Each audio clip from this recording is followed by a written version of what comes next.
Place maintenant à l'invité au cœur de l'info. Notre invité ce soir a eu un parcours académique et professionnel brillant que certains qualifieraient d'exemple de méritocratie républicaine, même s'ils n'aiment pas du tout cette expression. Des montagnes de la Kabylie à la présidence de l'université Paris Sciences et Lettres, l'économiste El Mouhoub Mouhoud retrace dans son dernier ouvrage une histoire personnelle, familiale, sociale de l'immigration algérienne en France. Ce livre est intitulé sobrement Le prénom, celui qu'il a voulu changer avant de renoncer à cette idée. Bonsoir El Mouhoub Mouhoud. Vous êtes donc économiste, Bonsoir. spécialiste de la mondialisation et des migrations, président, je le disais, de l'université PSL, cette superstructure composée de 13 établissements prestigieux, parmi lesquels l'école normale sup, l'école des mines ou encore les arts déco, et auteur de plusieurs ouvrages dont, je le disais, le dernier en date, Le prénom, auto-histoire de l'immigration algérienne, est sorti récemment aux éditions du Seuil. Merci beaucoup d'avoir accepté notre invitation ce soir sur France 24. Merci Alors de tout m'avoir d'abord, invité. ce prénom qui est au cœur de cet ouvrage, El Mouhoub, veut dire celui qui reçoit en kabyle. C'est le prénom de votre grand-père paternel. Votre nom de famille, quant à lui, s'inscrit dans l'histoire de la Kabylie coloniale lorsque l'administration française coloniale s'ingère dans les coutumes locales. Et tout cela, vous le racontez au début du livre, est à l'origine d'une désorganisation, disons, sociétale. Oui, disons que c'est un prétexte et pas le texte, comme je le dis souvent, ce titre, le prénom. Le sous-titre est très important. Esquisse pour une auto-histoire de l'immigration algérienne, parce que j'ai voulu, en effet, comme vous l'avez très bien dit, restituer la complexité du phénomène migratoire, de l'émigration. Et pas seulement la réduction de l'immigré à son statut d'immigré, en occultant toute son histoire, les couches et de culture, de gens aussi qu'il transporte en lui-même. C'est ça que j'ai essayé de faire. S'agissant du prénom, c'est un prénom El Mouhoub qui est d'origine arabe. Ça vient de Wahaba, le don, et la forme passive du verbe donner, celui qui reçoit le don, le doué, El Mouhoub. El Mouhoub, en fait, et en kabyle, c'est devenu le Mouhouv. Et c'est effectivement dans la manière d'appeler les gens dans les villages kabyles, en particulier dans les villages maraboutiques, les premiers berbères kabyles convertis, algériens, dans leur ensemble, convertis à l'islam, on avait une sorte de segmentation dans toute la Kabylie d'ailleurs. On s'appelait par son prénom, on était fils d'un tel, et on reprenait à son compte le prénom du grand-père, on appartenait à un clan, et puis à une tribu. Et effectivement, une loi de 1882, qui est assez peu connue, c'est la loi sur les indigènes musulmans, de l'administration coloniale française, civile, a décidé d'obliger les indigènes à s'inscrire sur des registres, et donc à prendre des patronymes. Et c'est comme ça que beaucoup de noms ont été dérivés des prénoms. Donc Mouhoud, c'est mon nom de famille qui était probablement dérivé de mon prénom, puisque le prénom ancestral que nous portons, c'est El Mouhoub, qui était utilisé depuis très longtemps. Et ce qui est très intéressant, c'est que ce changement institutionnel dans une Kabylie de tradition orale était fondé sur deux choses importantes du point de vue des intérêts de l'administration coloniale: prélever l'impôt, et on ne pouvait pas prélever l'impôt lorsqu'on ne pouvait pas compter les familles, donc il fallait les réduire à des cellules monofamiliales, à des ménages, comme on dit dans les recensements. D'ailleurs, en 1886 va suivre un recensement, et puis aussi pour des motifs de collecte de l'impôt, pas seulement pour des motifs de collecte de l'impôt, mais aussi pour des motifs de contrôle et de surveillance dans une Kabylie qui a été très très révoltés contre la colonisation, 1846, 1870, ils n'ont pas cessé de résister contre cette immixtion coloniale. Et un prénom, vous le relevez, un redondant, donc avec votre nom de famille. Seule une lettre les distingue, donc B contre D. Un patronyme pour lequel, dites-vous, vous avez dû trouver des mots d'esprit durant toute votre vie. Ça a été aussi source de discrimination ? Oui, alors c'est pas vraiment de discrimination, de moquerie à l'école, évidemment. Bien sûr, plus tard, à l'âge adulte, de difficultés de se présenter, de compréhension. Certains ne font pas beaucoup d'efforts, donc je leur dis que c'est l'ordre alphabétique, le B avant le D. Et parfois, j'ajoute un mot d'esprit que je fais l'hypothèse qu'ils sont alphabétisés, ce qui permet de sortir de cette difficulté. Mais finalement, non, ça n'est pas ça le problème fondamental. Ça ne m'a jamais posé aucun autre problème qu'un problème de clarté. et qui n'était pas très facile, bien entendu. Et donc c'est pour ça que je dis que c'est un prétexte pour raconter l'histoire des couches successives que transporte en lui un immigré arrivé à l'âge de 10 ans en France comme moi, et qui dont l'histoire ne commence pas avec l'arrivée en France. C'est pour ça qu'il y a toute une première partie du livre qui retrace l'histoire de la Kabylie coloniale des années 40-50, celle de mes parents, puis ensuite moi-même né au début des années 60, celle de cette première émigration de la Kabylie vers Alger à l'âge de 6 ans, et puis l'arrivée en France, en effet, la deuxième partie du livre à partir des années 70. Et donc arrivé en France en 1970, avec des débuts à l'école que vous racontez qui sont quand même assez compliqués. Alors vous arrivez habillé en costume, cravate quasiment, avec un prof qui lance cette phrase quand il vous présente à la classe: il vient d'Algérie, ce doit être un cancre. Il vous maltraite, il vous humilie devant les autres. Est-ce que c'était le sort de beaucoup d'enfants d'immigrés, notamment algériens à l'époque? C'était pas l'instituteur d'abord, c'était le directeur de l'école qui, comme je suis arrivé en milieu d'année, m'a fait rentrer à l'école devant toute la classe à 10 heures, même pas de manière anonyme. Et mon père m'avait effectivement acheté un costume et une cravate parce qu'il pensait que l'école c'était important. Il avait un peu une idée de l'école de la Troisième République. Et il mettait l'école au-dessus de tout. Et donc c'était pour lui très important d'arriver habillé en cravate et en costume. Et cette classe m'a vu un peu arriver comme un martien, parce qu'évidemment, dans les années 70, on s'habillait en sweatshirt, en basket et en jean. Et ce directeur a dit: oui, effectivement, voici votre camarade, il vient d'Algérie, ça doit être un cancre. Et il m'a mis en fait au fond de la classe. Et moi, j'étais un très bon élève à Alger, à Cuba, où nous étions. Mais tout ça n'avait pas été du tout pris en considération. Juste un exemple de cette manière d'occulter l'histoire des enfants qui arrivent ou des immigrés, c'est que nous parlions 3 langues, en fait. Quand on était enfant, nous parlions le berbère, le kabyle, à la maison, qui était notre langue maternelle. Nous parlions l'arabe dialectal à l'extérieur, parce que nous habitions à Alger, à Cuba, dans le quartier, dans la banlieue d'Alger. Et puis, nous apprenions l'arabe littéral, le fosra, à l'école. Et tout ça n'était donc pas pris en compte, jamais. Donc on avait une possibilité de France. passer d'une langue à l'autre, et nous apprenions le français en CE1. Donc tout ça n'était absolument pas pris en compte, et donc il y avait ce préjugé. C'était aussi les années 70, c'était pas très éloigné de la guerre d'Algérie, et donc il y avait encore vis-à-vis des Algériens, des enfants venant d'Algérie, oui, un racisme beaucoup plus dur et toléré en plus. Heureusement que mon instituteur, et cet instituteur qui était à lui aussi plein de préjugés, puisqu'il venait d'Algérie, était lui-même pied noir, mais c'est aussi lui qui m'a sauvé, parce qu'il a sauvé mon orientation, ayant vu mes potentiels contre un passage, une orientation 6e de transition de l'époque, de filière courte. Il a dit à ce directeur et à mon père que j'avais des potentiel, et donc c'est grâce à lui. Alors qu'il était aussi plein de préjugés et plein de dédain aussi à l'égard des indigènes. Qui subsistent encore aujourd'hui sur les enfants d'immigrés? Oui, bien sûr, il y a des préjugés bien sûr, des discriminations. Aujourd'hui, ça s'est transformé en une certaine façon de porter le doigt de manière tout à fait parfois erronée et mal comprise sur l'islam, mélangeant tout. Bien sûr que les enfants des quartiers sont parfois discriminés par le nom, par l'appartenance territoriale aussi. Mais ce que je veux dire aussi, c'est que ça n'est pas toléré aujourd'hui.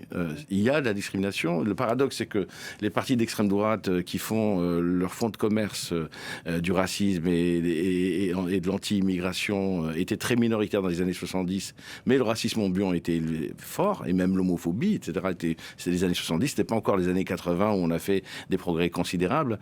Aujourd'hui, c'est la situation un peu, disons, inverse. On a un parti d'extrême droite extrêmement fort qui véhicule des idées racistes, qui en permanence accuse et réduit l'immigration à ces 2 queues de distribution statistique, comme je le dis, à savoir les délinquants des banlieues ou champions de foot. Exactement, ou champions ou héros du football. Pourquoi cette vision simpliste? Mais parce que c'est aussi les médias, il faut bien le dire, qui plonge toujours le focus sur ces actes soit héroïques liés au sport, soit dramatiques liés aux délinquances qui existent, et qui, évidemment, il y a des délinquances dans les cités, mais c'est minoritaire, c'est des queues de distribution statistique. Si vous regardez la manière dont les descendants d'immigrés et l'immigration se comportent aujourd'hui, c'est pour ça que je dis que mon parcours n'est pas exceptionnel, bien beaucoup d'entre eux, la majorité, s'intègrent parfaitement bien par l'école et par le marché du travail, dans différents types de responsabilités. Et en ce qui me concerne, le fait d'avoir eu ce nom et prénom particulièrement effectivement difficile, ça m'a permis aussi de m'épanouir dans l'enseignement supérieur et la recherche, où là, les préjugés racistes n'existaient presque pas. Et donc justement, voilà. Votre parcours agrégé d'économie à la fin de vos études, professeur des universités à 33 ans, pour ces trajectoires brillantes comme la vôtre, vous parlez non pas d'ascenseur social, mais de réparation sociale. Oui, parce que justement, j'explique très bien, j'essaie d'expliquer comment, dans la première partie de ce livre, quel était le sort qui était réservé à l'école dans l'Algérie coloniale et la Kabylie en particulier. J'utilise d'ailleurs les travaux de Camus dans ses chroniques algériennes. Albert Camus dénonce le sort qui est fait à ces populations. Donc, algérienne. Donc, chronique algérienne. Oui, il disait les Kabyles réclament les écoles comme le pain. Comme ils réclament le pain, absolument.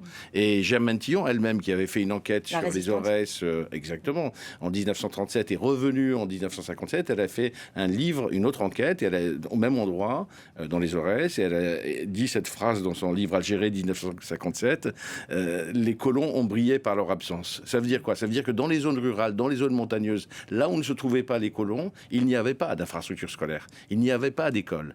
Et donc, en fait, les écoles étaient présentes uniquement dans les grandes agglomérations où se trouvaient les colons. Et d'ailleurs, avec un système dual, un pour les Européens et l'autre pour les indigènes, que dénonce Camus, avec 80 élèves par classe, etc. Et en réalité, les premières écoles dans mon village arrivent en 1957.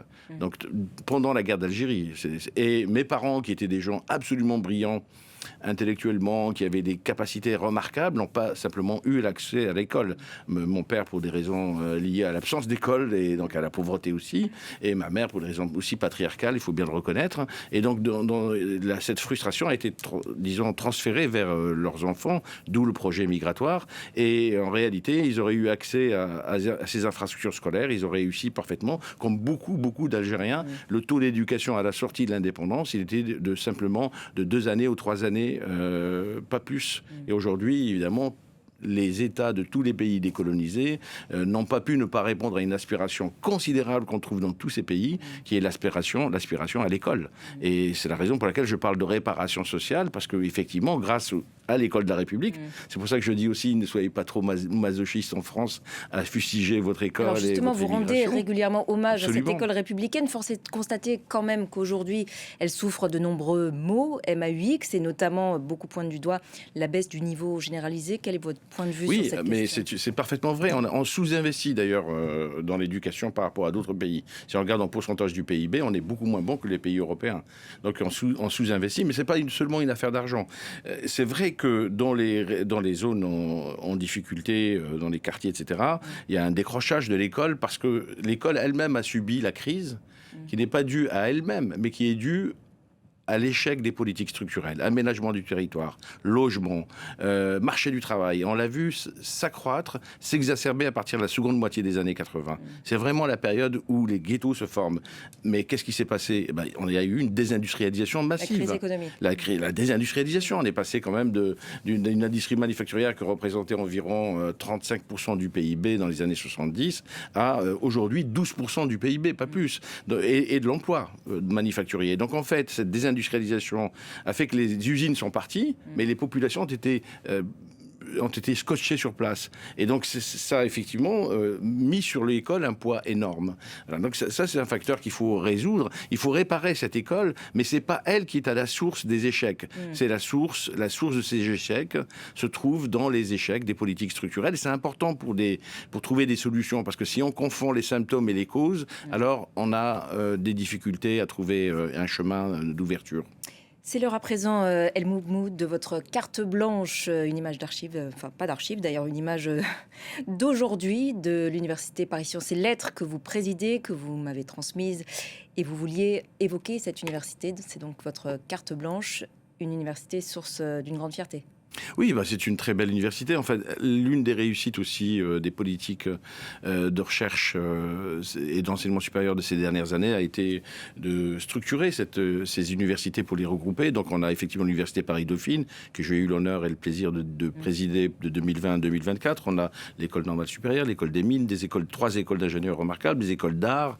On a évidemment l'Institut Curie, le Collège de France, etc.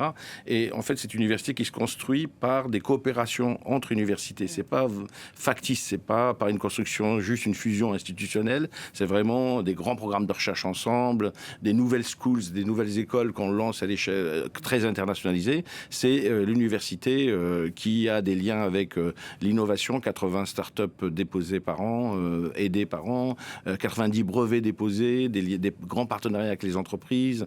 Donc un rôle majeur dans l'innovation, y compris d'ailleurs aujourd'hui dans les innovations qui sont dans le domaine de la souveraineté militaire. Tout ça provient des recherches en intelligence artificielle, en quantique, en matériaux, faites dans les universités, dans les laboratoires de recherche, université CNRS, université INRIA, université INSERM. Et malheureusement, nous faisons une alerte très, très, très importante parce que le budget en ce moment est véritablement menacé dans les discussions. Le budget de l'enseignement supérieur et la recherche, malgré tous les efforts qui ont été faits, et on risque de tirer en plein vol ce qui a marché. Par exemple, les laboratoires d'excellence ont eu un impact remarquable, ça a été évalué par les économistes, ont eu un impact remarquable sur l'accroissement de la dépense de recherche et développement privés, dans les partenaires industriels privés qui ont travaillé avec les universités, plus 20% de dépenses d'intensité en dépenses de recherche et développement. Donc un écosystème qui marche, en plus d'une université PSL qui s'ouvre vers la diversité, et je suis sensible à ce thème-là. À qualité égale, on va chercher aussi des profils très diversifiés, 30% de boursiers, c'est pas rien, c'est pas de l'excellence pour soi, c'est de l'excellence partagée, de l'excellence ouverte au service de la société. C'est pour ça que je suis en effet... Et qui, bien sûr, je le disais récemment, il va y avoir aussi une tribune sur ce sujet. Il n'y aura pas de souveraineté technologique, économique et sanitaire sans université forte. Et on sous-investit dans la recherche et l'enseignement supérieur par rapport à d'autres pays. Et il faut que les parlementaires qui sont en train de discuter des budgets en ce moment prennent conscience. C'est pas seulement pour l'université, c'est la société qui est en péril au niveau sanitaire, au niveau technologique, au niveau souveraineté. C'est toute la chaîne de valeur de la souveraineté qui est menacée si on n'y prend pas garde. Très rapidement, je voulais vous faire réagir sur une dernière question d'actualité, les relations franco-algériennes qui sont très tourmentées, on le sait, depuis 2024. Et cette lettre d'Emmanuel Macron au roi du Maroc, Mohamed VI, reconnaissant la souveraineté du pays sur le Sahara occidental. Depuis, les relations franco-algériennes se sont largement envenimées. Certains en font les frais, comme l'écrivain Boualem Sansal ou encore le journaliste sportif Christophe Glaise. Votre regard sur cette... Oui, moi j'avais fait avec un certain nombre de collègues, dont Benjamin Stora, Karim Amlal et d'autres, Amin Benyamina, le grand addictologue, professeur de médecine, psychiatre. On a été un certain nombre à se dire, mais arrêtez d'instrumentaliser la question algérienne des deux côtés. Hein. Arrêtez, parce que c'est contre-productif pour tout le monde. C'est contre-productif pour la grande diaspora franco-algérienne dont je suis membre et dont je suis un des représentants, et qui joue un rôle clé à la fois pour l'économie française et la société française. On le voit dans la médecine, dans la recherche, mais aussi comme pont avec l'Algérie. C'est aussi important pour l'Algérie. Et je crois que dans les deux cas, l'instrumentalisation par les extrêmes n'est pas une solution, surtout dans une période où on a un découplage géopolitique majeur avec l'Afrique, alors que nous avons des menaces, y compris avec les États-Unis, avec la Russie. Dans cette période-là, il est plus que jamais important de renouer les liens avec l'Afrique du Nord, l'Algérie, qui est un grand pays, bien entendu, et aussi l'Afrique subsaharienne. Et ce serait contre-productif de mettre en permanence de l'huile sur le feu, de jeter de l'huile sur le feu. Et j'espère que les consciences se lèveront des côtés de la Méditerranée, que ce soit du côté algérien ou du côté français, pour recoudre les fils. Et ils peuvent aussi s'appuyer sur cette diaspora qui a vocation, évidemment, et qui l'a déjà montré, à être utile dans les deux pays. Merci infiniment, El Moumoud, d'être venu ce soir sur France 24, d'avoir répondu à nos questions. Et je rappelle donc votre ouvrage Le Prénom, auto-histoire de l'immigration algérienne, aux éditions du Seuil. Merci encore. Cet entretien est à retrouver sur notre site internet et nos réseaux sociaux. Restez avec nous.